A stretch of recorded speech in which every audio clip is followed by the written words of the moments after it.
Wrong priorities, eh. Wrong priorities.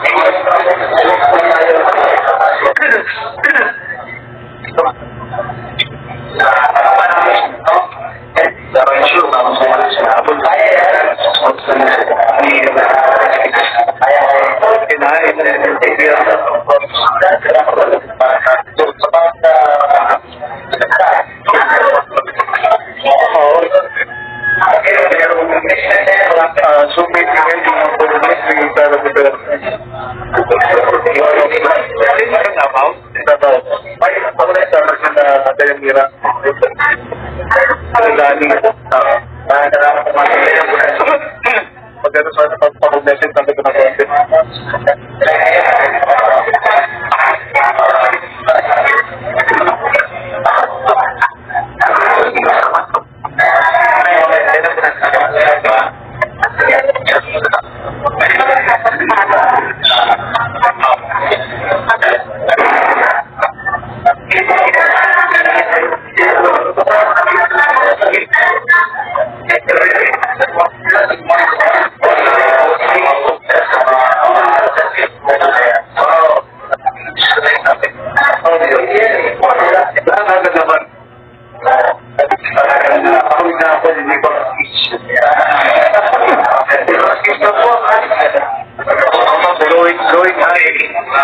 Sama, magandang hapon po sa iyo lahat. Sa ating mga kasamang local media at mga vloggers. At of course, sa ating mga kababayan na nandito po ngayon. Nandito tayo ngayon ang kapiling natin sa ating pambato na may isulit sa tayo mga Atty. Rodriguez. At ngayon po ay pinigagahan natin mga katalungan na nais po ninyong ipanting habang nandito ang ating Atty. Rodriguez. And with that, unahin po natin mula sa bayan ng Tarlac si Sir Bert Dugo.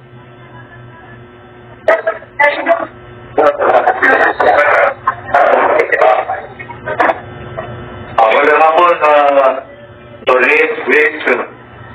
Ano nga po kung katanungan tungkol doon sa pagkakaroon ng Chief PNP, si General Marquez. Kung gusto okay lang, bakit ang doka, kung legal ng doka. Ano po ang retroactive effect dito? Pag nakapasa yung inyong proposal na isang napakalaga atas na inyong platform. Ganun po, sir. Salamat. Magandang hapon ulit. I think you're referring to the move to reimpose death penalty. Wala akong epekto yun dahil yung death penalty o anumang batas na anumang panukala na maisa sa batas, ang application po nito ay prospective. Hindi po pwedeng parusahan o maparusahan yung mga nagawa or ginawa prior to the enactment or passage of any law. So wala pong hindi po siya maapektuhan nun. But as you as a former police officer, I understand your sentiment and I feel the same as a Filipino na talagang nakakasindak dahil lantarang mali yung ginawang pahayag ng hepe ng pambansang pulisya na tila ba okay lang ang yung ginamit niya example na nagdodroga yung mga empleyado para makatugtong o makadagdag ng oras at lumaki at madagdagan ng kita. Okay, sunod naman po natin kay Sir Miguel. Napakang po natin, Sir Miguel. Para po sa kaalaman ng bayan ng Pilipino, ipiyagan mo lang po kung sino si Atty. Rodriguez. Kailan po. Ako po ay isang abogado, isang ama, at higit sa lahat ay Pilipino na may malasakit at pagmamahal sa bansa, may malasakit at pagmamahal sa ating mga kapwa Pilipino at galit sa korupsyon. Okay. Next po natin si ating Leslie at Leslie Black.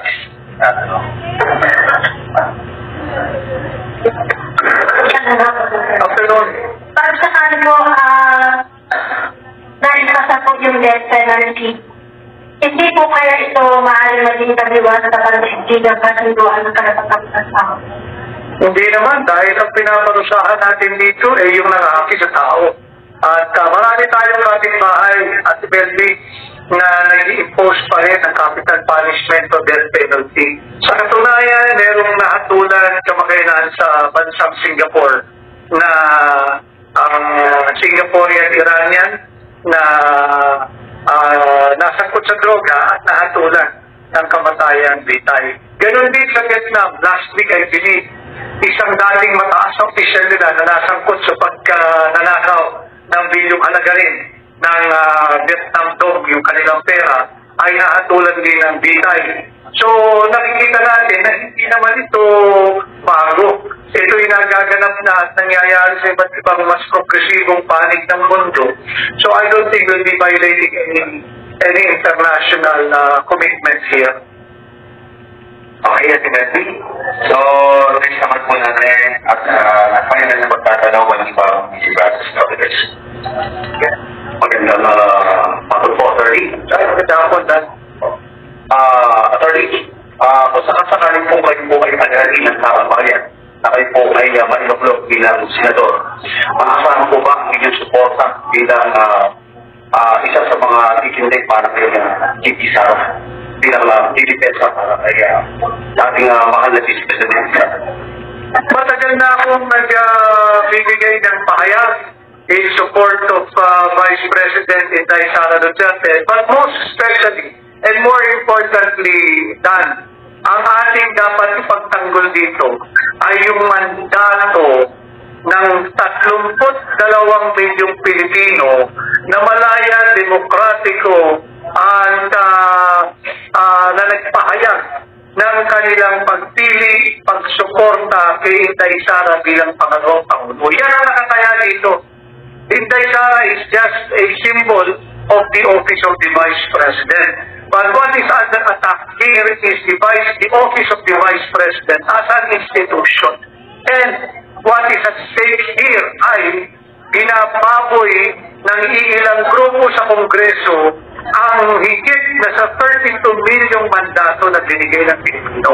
Iyan ang dapat nating protektahan. Let us defend and protect the 32 million Filipinos who have given their mandate lawfully, legally, and constitutionally to Vice President Inday Sara Duterte. Okay, last question po, Arnie.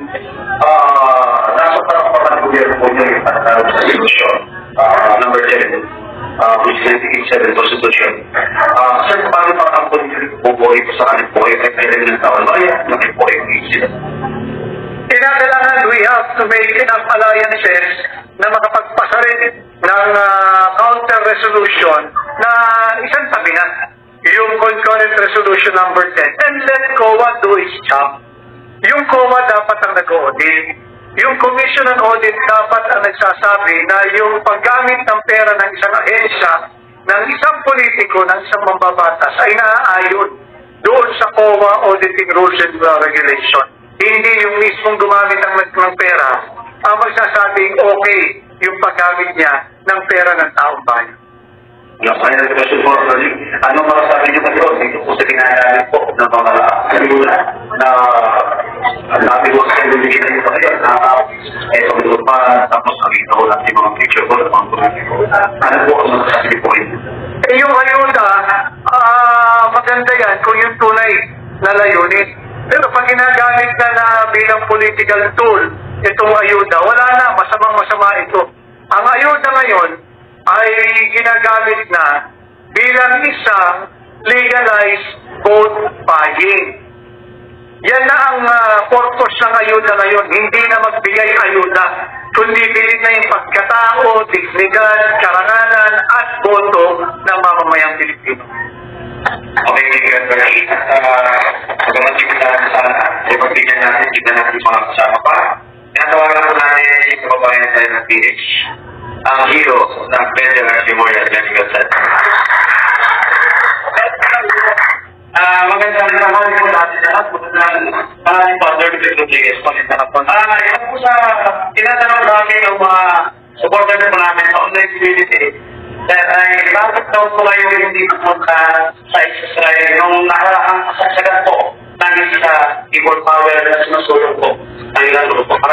Sapagkat yung ginagawa natin pagkilos ay nasa iba't ibang lugar ng Metro Manila at ng bansa.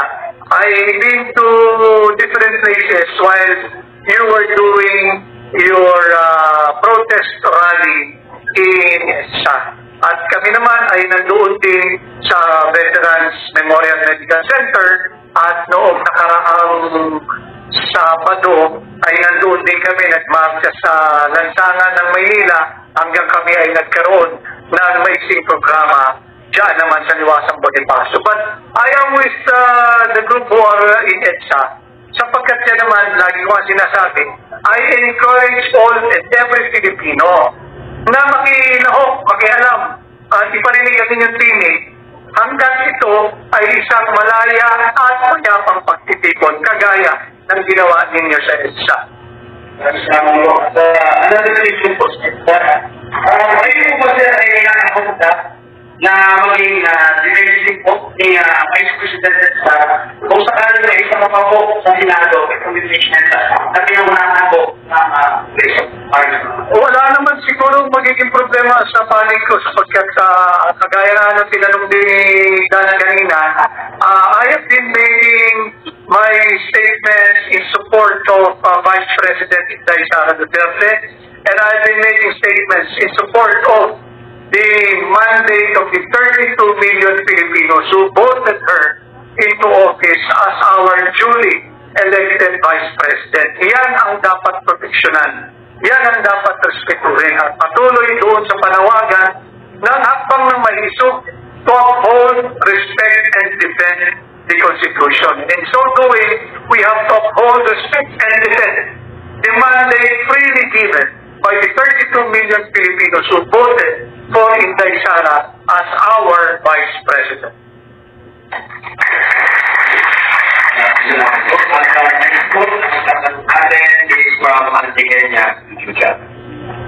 Magandang magang po, attorney. Tanong na po ito galing sa isang viewer. Ito po yung tanong niya.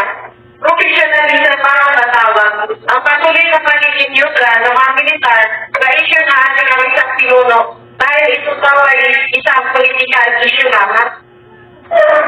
Well, you have to understand, iba talaga yung disiplina ng ating sandatahang lakas o yung ating armed forces. And I think, yung kanila lang, basta they will just observe and what's happening, they will adhere to their constitutional mandate. Kung ano man yung kanilang gagawin, we can only hope for the best. We can only hope for the best. Okay, thank you, attorney. Wala naman po sa representasyon ng pangisda magsasaka sa buwasan ng Luzon, tinatawag po natin si Mr. Ray.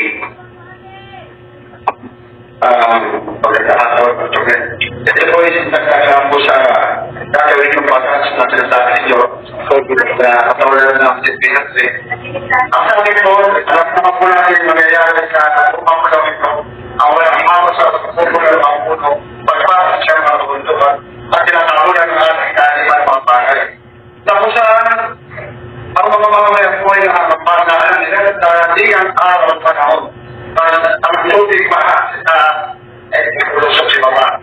At ang mangyayari sa probinsya ay mangyayari dito. Baka pumili siya man sa pagsektor yung katawag bago conversion. Hindi lang yung pag-convert ng mga lupa. Mga pag-convert natin dapat na tayo susunod na instalasyon. Sa nilakabuhan lang ay magkakaibig. Salamat, Mang Ray. Tama po yun. Matagal nang nakabinbin. I think nakalusot ito sa Kongreso, pero matagal nang nakabinbin sa Senado. Pero napapanahon na ipasa natin yung National Land Use Act. Pinagalangan may batas tayo yan to categorize the use of our resources, especially yung land. Para hindi naman yung agricultural land basta-basta na lang kino-convert into residential na nagsasakripisyo ang ating agricultural industry. Palaki ng palaki ang ating populasyon. Subalit paliit ng paliit yung lupang ating sinasaka. O dapat napapanahon ng maipasayan yung National Land Use Law. Sakayin ako doon sa iyong panawagan. So, ulit question po from Kuya Joel Saksi. Maganda dapat po, Atty. May statement po si Congressman Barbers na mga nakalaw po ay matawag yung vloggers na bumubula sa 4. Ano po masasabi? Baka naman expression lang ng disappointment ni Congressman Ms. Barbers dahil siguro nagiging highly critical yung ilan o karamihan sa mga vloggers. But I think he, as a lawmaker, know very well na that could amount to prior censorship that is not that is prohibited rather under our constitution. That is within free speech and freedom of expression. If he thinks merong vlogger or vloggers na nanalbahe sa kanya o sa kanila, nandiyan naman yung ating korte, nandiyan naman yung mga batas na sa tingin niya pwedeng gamitin, yung cyber libel, nandiyan kompleto naman yan. Okay, maraming salamat na Tony. Meron po ba mga katanungan?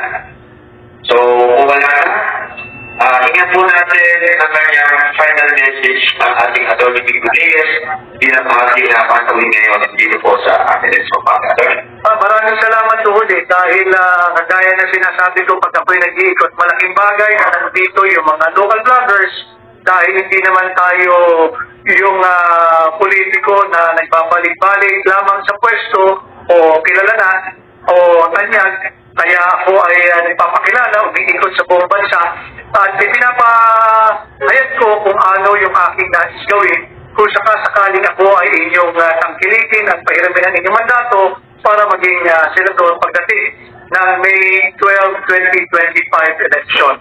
Ganun pa man, ako'y nagpapasalamat sa pagkakataon at muli ko tayo magkakaharap-harap. Mabuhay, magandang hapon. Okay, thank you po. At para po natin sa projet, pakilala po natin sa mga manisok ni Atty. Vico Reyes at dinatan po po ng sa uling mataan si Mayor LC Gabacho. At syempre, manisok convener po ng Central Luzon at napakadami pong qualification. Pero iisahin ko na lang Dr. Eric Maditi. Represent po ang ating community dito po si Sir Michael po ang ating konsyal. Ano po ang ating gawin? Okay, with that mga kababayan na issue, maraming salamat po. Mamaya, meron po tayong local leader forum at meron din po tayong press conference doon. Mabuhay ang bansa na issue. Maraming salamat.